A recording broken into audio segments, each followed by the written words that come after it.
מושלם בלי להרוס את הידיים ולהכין קובה.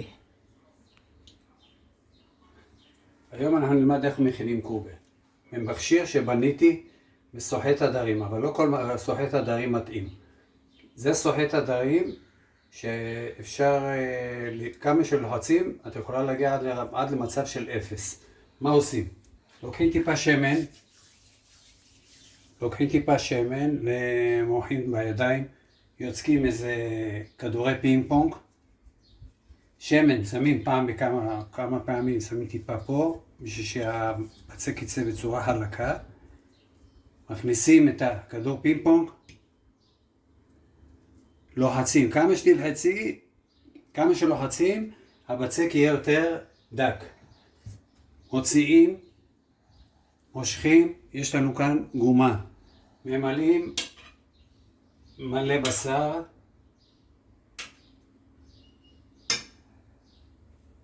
לוחצים קצת, לוקחים את כל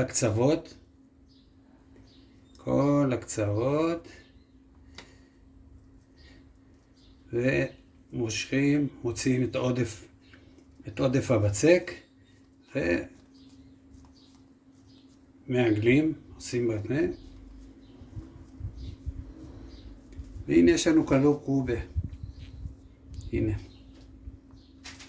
עוד אחד. אנחנו נעשה עוד אחד בשביל המחשה. עוד פעם, לוקחים טיפה שמן.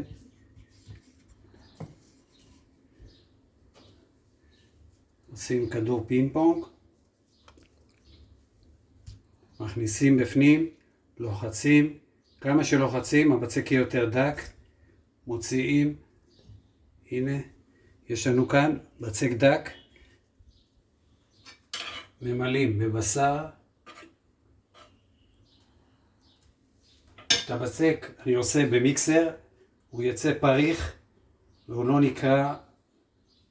על כל כוס ג'ריש שם 2 כוסות סולת, מלח, ומשרה כמובן את הג'ריש 20 דקות, ומשאיר מים עד גובה הג'ריש, טיפה יותר, מכניס למיקסר, למערבל, הוא עושה, והנה תראו איזה קובה, חבל על הזמן. כמה זמן, בזמן יחסית קצר. אין דלקות באצבעות, אין דלקות בידיים, בשורש כף היד, כלום. בהצלחה.